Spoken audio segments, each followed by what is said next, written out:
Wednesday. Happy hump day. I hope you guys are having an amazing week so far. I hope you're finding ways to be at peace, to be at rest, to be positive, to be happy. It's still a lot, and the adjustment of what's going on right now is not the easiest for any of us. But I hope you guys are finding ways to find the silver lining, or at least manage to the best of your abilities. This past week, what I learned is that there's a difference between wisdom and control. And as somebody who really loves to be in control of the things around me, especially as they pertain to me personally, this was a very rude, hard, difficult pill to swallow, but I'm glad I'm where I am. Wisdom is understanding, it's having foresight, it's being able to see and understand things in a way that's heightened, maybe so above the average person. And control is manipulation, even even in a calm way. I say manipulation very lightly. Control is being able to manipulate the circumstances or the situations around you in whatever direction you deem fit. And when you have wisdom, or when you perceive yourself to have wisdom, you can often see a lot of things with foresight, see what may come in the future, what is coming, what's on the way, what you feel. And in that wisdom, there's often that pressure to now take control, so that the things that you're seeing that are not positive, or the things that you're seeing that are positive, you're now going to try and turn the situation and make sure and ensure that it goes the way that you've perceived it to be. But unfortunately for me, and for most people who have issues with control, just because you see it doesn't mean it's in your place to control it. And that's a rough one for me. And the gap between wisdom and control, I'd say, is trust and also faith. And knowing that just because I see this and I think it's going like this doesn't mean it's in my pay grade to touch it. And there's nothing wrong with letting things take their natural course. And it's not always our responsibility to fix things. And I know I've spoken about this in the past for my words to live by, but I feel that it really resonated with me this week. So I wanted to just talk about it again. Just because you see something happening around you doesn't mean it's in your control. And with that, I hope you guys had a chance to meditate on the words to live by for this past week, which were: you owe it to yourself to do what you can. And I think this falls right back into the whole wisdom and control issue. And I guess I am meditating on my words to live by, and they are really impacting me, which is the goal. I think it's important that we let the rest go and have peace with what isn't our responsibility. So when you do the best you can, that doesn't necessarily mean that everything's going to be perfect, because everybody has autonomy over themselves and they can do what they want. And sometimes what they want is in line with what we want, and everything is rainbows and butterflies. And other times what they want for themselves, or the way they want to go about doing something, is not the same way we would personally choose.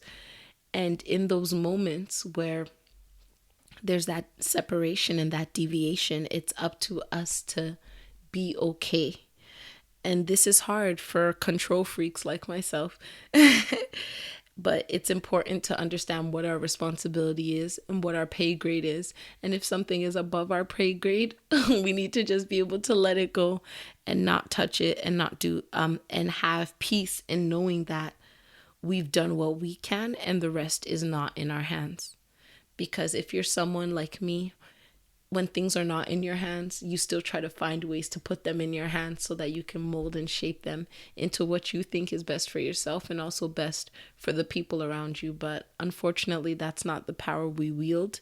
It's not the power we possess. So we just got to learn how to let it go and how to just be at peace knowing that we've tried our best and that's all we could give, and let the cards fall as they may. This week, I'm going to be talking about entrepreneurship.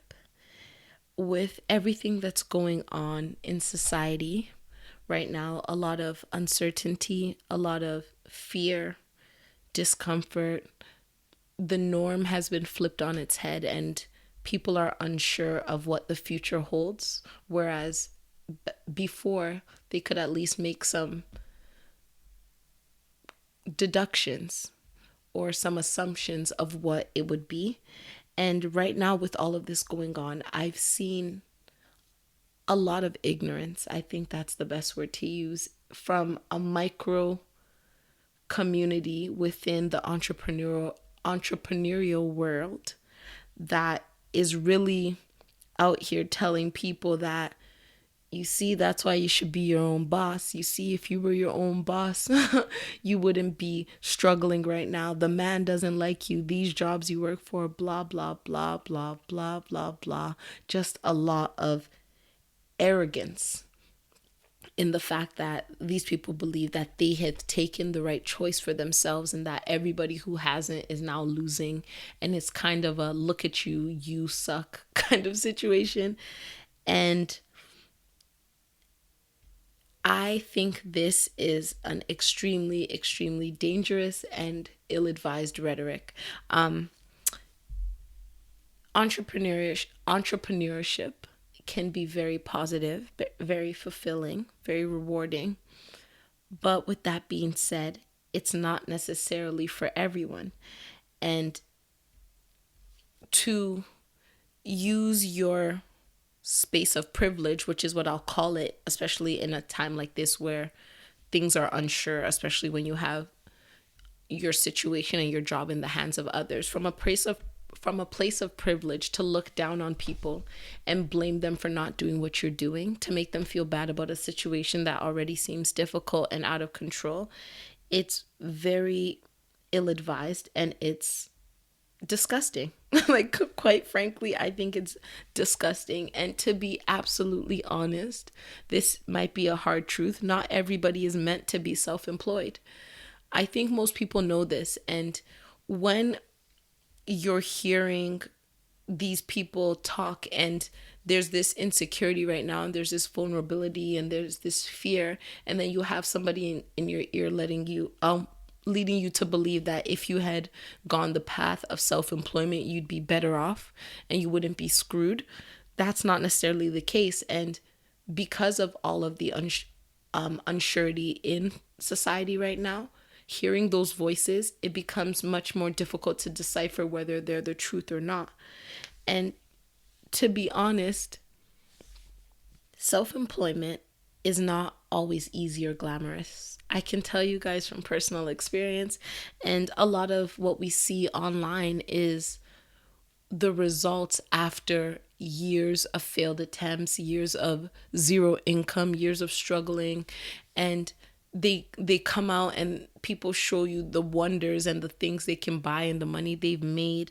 But realistically, it doesn't start like that. And unfortunately, some people don't even get to the point of the rainbows and butterflies of being self-employed and all of the riches and abundance that can come with it. So because of this noise and I'm calling it noise because I think that's what it is. There's a lot of noise right now, a lot of people talking, a lot of people doing, and with everything going on, it's hard to really clear your mind and see through the fog and see what is actually what you need versus just what is being fed to you at this point of vulnerability. So as someone who is self-employed, I thought I would share with you guys 5 things that have been very important to me on my journey. This is personal, this is non-exhaustive, but I think that since I'm new to this, I'm a baby entrepreneur. I became self-employed February of last year, and right now we're in April, so a year and 2 months. I'm still in the beginning phases, and I'm sure a lot of you guys, whether because of the current situation or because you've always wanted to, are really contemplating and looking into if quitting your 9 to 5 and going this route is for you. So what I wanted to do was share with you 5 things that have been important to me, to offer you a perspective and to let you really meditate and think about these things and see if it's the right path for you. You may not agree with all of this. Some of this might seem irrelevant to you, and that might still be perfect. You might still decide to go this path and have the greatest success. But I think that the best thing for someone to do in my position is to share their experiences, to give you guys an inside look into what it's really like, not just sharing the glamour. So I'm going to give you guys 5 things that have been important to me on my journey in hopes that it will help you. And the first one is to work in reverse. When I decided that I was going to quit my job and become self-employed, the first thing I did was look at where I am. And the second thing I did was look at where I wanted to be. So where I wanted to be, as in, if everything goes the way I have planned and I reach the pinnacle of my success, what would that look like? Or what would I hope for that to look like? Financially, business-wise, schedule-wise. And from this ideal fantasy, I started to work in reverse of, if I get to this place of financial freedom and entrepreneurial gold, what would I need at this point? And the things I started writing down were more so legal. So I would need a corporation. I would need trademarks. I would need to be able to keep my receipts. I'd need to be able to understand corporate structure. And based on all the things I realized that I would need when I hit my pinnacle, I decided to put all those things in line from the beginning. Because the worst thing I could foresee was my growth or my progress happening at such a quick rate that I'm playing catch up on the legal things that I should have had in place. And what that can lead to, especially the quickest and easiest example, is to not have a corporation and then get a huge contract for, let's say, $1 million, for the sake of this conversation, $1 million contract. You don't have a corporation. That contract goes under your name.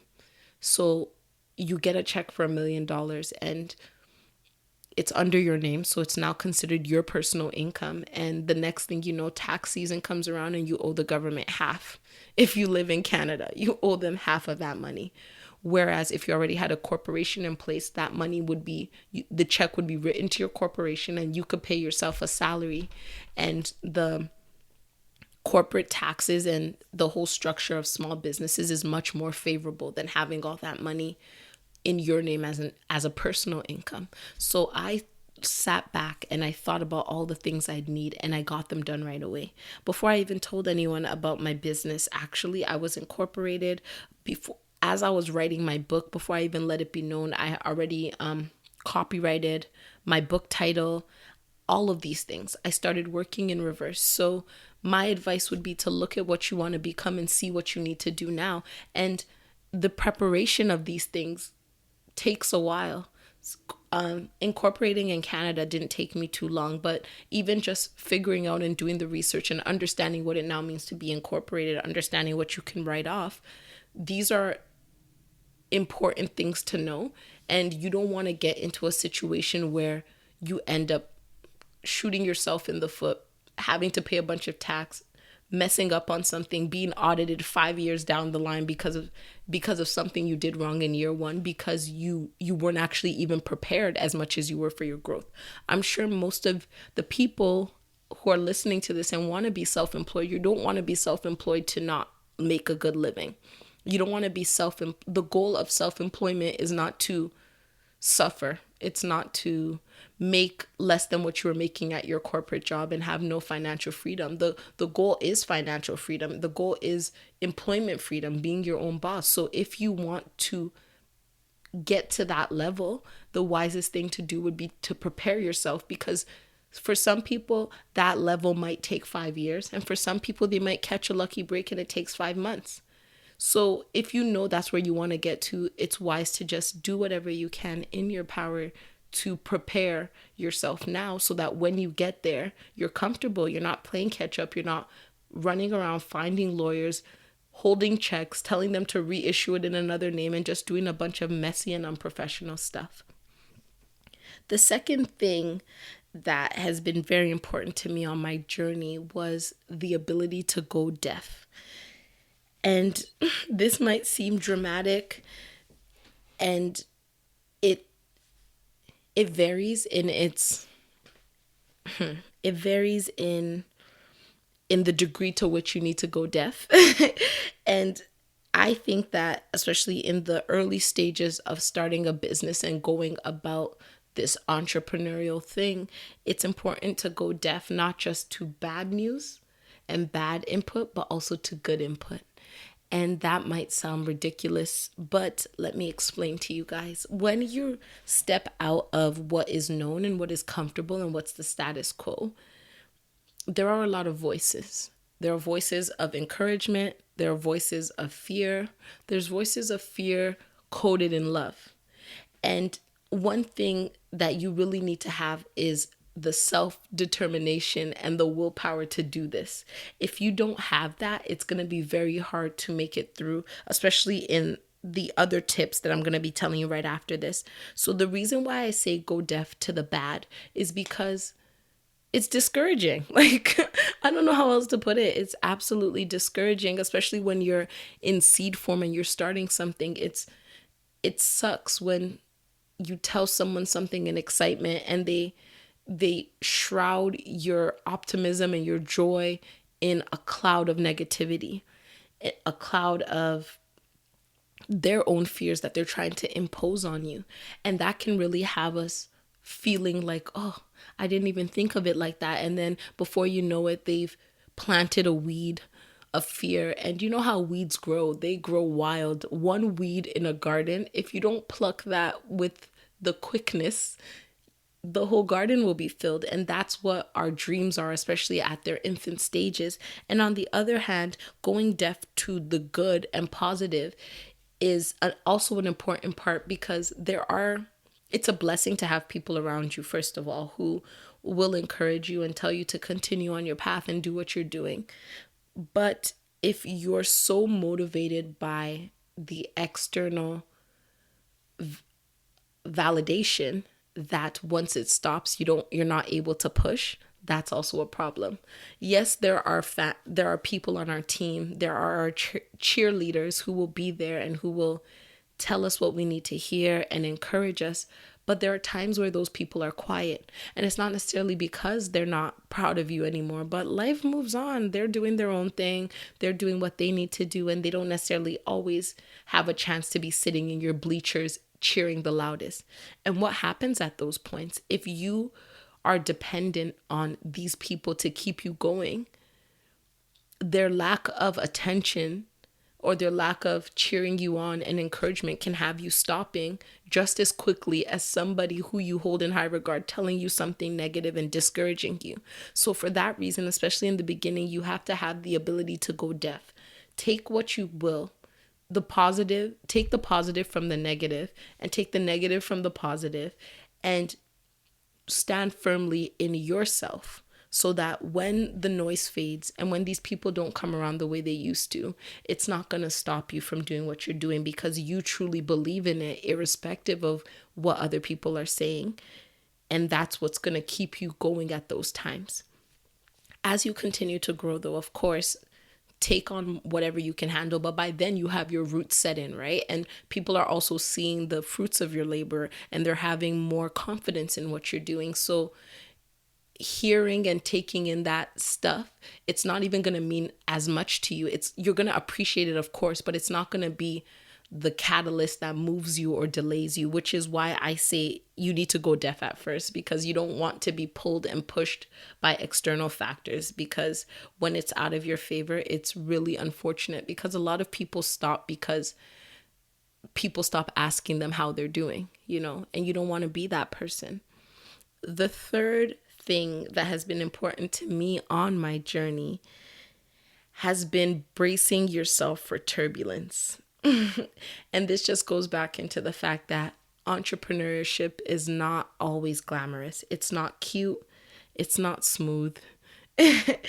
And that's just the reality of what it is. There are going to be some ugly times and it's going to be rocky, but when you have that understanding in mind, it makes it much less likely for you to be knocked down at the moments where that turbulence hits. If you're expecting sunshine and rainbows and a dark cloud comes and it starts to rain and you have no umbrella, you're going to get soaked, right? But if you have prepared yourself and have an umbrella in your backpack in case when the rain comes, it might be a surprise, but you'll be like, oh, I'm surprised that it came at this point, but I'm equipped with what I need to continue. And that's something people really need to keep in mind. And that's why I think the rhetoric of telling people that you should have been an entrepreneur, you wouldn't be in this situation, is dangerous. And outside of that, being an entrepreneur, even in these unsure economic times, doesn't ensure that you're going to be able to maintain your business. Lots of these businesses are customer based, front facing. If your clients cannot afford their rent, they're not going to be paying for your consulting fees, realistically, So even the rich, the very, very rich are suffering in different ways from this situation. Maybe not with the same impact as you, but like the stock market, right? As of yesterday, I think it was, the price of crude oil dropped to negative. This is unprecedented. Like, they're literally paying people to take it off their hands because there's so much of it, because there's no planes flying. So the fact that people try to tell you that this is the best path and that this path has no kinks is very wrong. And if you're contemplating or considering becoming self-employed, you need to prepare yourself for the turbulence. And I'm sure a lot of people are very transparent. And that's why I said that the arrogance is coming from a micro group within the community. But a lot of people are transparent, and they do tell you, if you pay attention and you do your research, you'll see that a lot of people do talk openly about their struggles and things like that. So you need to brace yourself for turbulence. The fourth thing that has been very important to me on my journey is being consistent. And this is being consistent when it's good, being consistent when it's bad. As I said, there will be turbulence. And in those times of turbulence, who are you? I think that's really where greatness is made, where the giants are made, and where people are sifted from one another. Because as I said, rainbows and butterflies, it's easy to be good when things are good, right? And it's easy to keep pushing when you're getting the confirmation, when you're getting the sales, you're making the money, you're getting ideas. But what happens in those moments where you aren't? What happens in those moments where there's a dry spell and you're using your credit card to pay your bills? What happens in those moments where you've almost exhausted your line of credit and you don't see a light at the end of the tunnel? Do you really believe in this as much as you say you do? Because that question can only be answered when those moments come up, when you're back against the wall, when it's not glamorous, when it's not cute, when it's horrible, when it's like, if I go through one more month without making any money, I might have to file for bankruptcy. I pray it never gets that far for you guys. And I can say so far it's never gotten that far for me. But should it get that far, are you willing to continue on this path? Are you willing to wake up every morning at 10 a.m. and get everything you need to get done? Are you willing to ignore your friends and family and just be in your room if you can't afford an office and do everything you need to do? Are you willing to not go out for your friend's birthday and maybe just send them a gift card instead of going out, buying a gift, paying for dinner, paying for drinks, going to the club and doing all of that stuff? Are you willing to not go shopping or buy the things you want for a year, 2 years? These are the questions, because this is where consistency comes in. There are so many sacrifices with this lifestyle that if you're not willing to make them, you're not even going to get the best out of this lifestyle. Are you consistent enough that if you don't have a boss who's going to yell at you for coming in late, you're still able to show up and get everything you need to get done? These are the questions you need to ask yourself, because in the beginning, the the excitement of something new. It'll have you waking up early, doing everything you need to do. But what happens when it gets normal? What happens when there's no more excitement? Are you able to continue to be consistent? And this is something you really need to ask yourself and look at, because if you're not able to be consistent, if you're not somebody who can be self-motivated, be a self-starter, do it when you're uncomfortable, do it when you don't feel like it, do it irrespective of all the fears and everything around you, you're going to find yourself in a very dark and difficult place. And the fifth thing that has been very important to me on my journey is being too much. As you guys know, I am the president of the Only Too Much for You Society. I bask in my abundance. And when you're starting a business, you are everything. You are the boss, the founder, the cheerleader, the advertiser, the marketer, the treasurer, absolutely everything.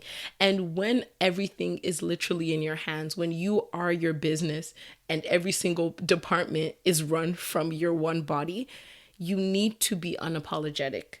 You need to have that push. You need to have courage. You need to be unafraid. You need to be able to step out there and represent yourself. And this is something I'm telling you guys because I still sometimes struggle with it. Sometimes I'll see opportunities and I'll actually be nervous to put myself out there, or I'll introduce myself to someone and I won't really tell them everything I do. But when you do that, it's to the detriment of yourself, because this is only going to grow as much as you let it grow. And the hope is to get it to grow so much that you're not the only employee, that you need to hire other people because you're able to, you can afford them and you need them to continue the growth that you're having. But in the beginning, you need to have that push. If you're someone who's too shy or self-conscious to even put yourself out there, you really need to reconsider. Or you need to you need to take a good look at yourself and see if this is for you. I wrote a book. I try to throw it in here every so often. And I've been sending copies of my books to people, finding celebrities, regular people, influencers. I'll find their email, send them an email. If they reply, I'll mail them the book. If their address happens to be online, I'll close my eyes and I'll mail them the book. These are the things I've been doing because if I believe in this, this is how you show it. So for those of you who are considering entering into this lifestyle, you need to look at yourself and say, do I believe in what I'm doing enough to go out there and pitch it? If someone asks me about it, am I able to just say it? Or am I embarrassed, or am I too shy? And just because you're too shy right now doesn't mean you can't develop that courage and you can't develop that too much mentality. But it's one thing that's very important. Closed mouths don't get fed, especially when you eat what you kill. So if you want to do this, you have to really be ready to do this. So just a recap of the 5 things that have been very important to me on my journey.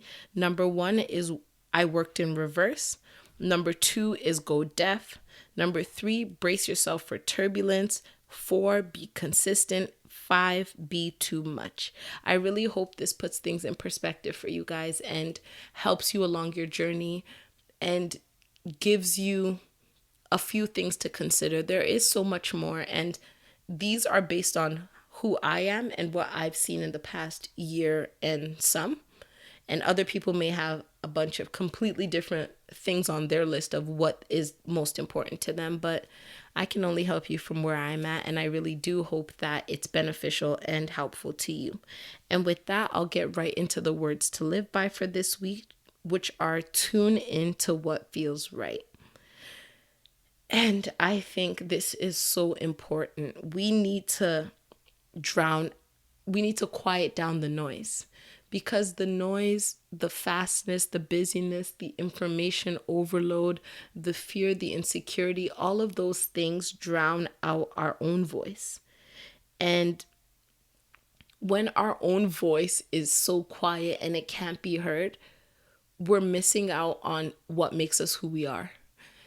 And your spirit and your voice are the guiding lights. They're like the northern star that take you on your path. And when what I've learned about these voices or your inner voice is that it whispers. It doesn't really yell. Like, unless it's like life or death, it doesn't really yell. So the more you drown it out, it'll still be there speaking at that same tone, not really yelling above everything. So it's up to us to really, especially during this time, for those of us who are able to try your best to silence the noise. Yes, there's a lot of opportunities out there. Yes, there's a lot of people yelling at us right now, telling us what to do, get your life together, invest, do this, do that. We need to be quiet. We need to see and feel what we need. And then once we hear that voice again, it'll guide us and we'll be able to really tune into what feels right. Because when we're moving and operating in fear, what feels right isn't based in who we are. It's more so based in our survival mechanisms, right? So I think for this week, what I'd try to advise you guys to do is to take a little bit of time, maybe 5-10 minutes, turn everything off and just sit quietly. Sit quietly with your thoughts, see what you hear, see what happens, see how you feel, and go off of that. And trust me, it's going to bring you guys a lot of clarity on what you need to do next, what you don't need to do, and where you need to go. Thank you guys so much for listening. Have an amazing week, and I'll talk to you next Wednesday.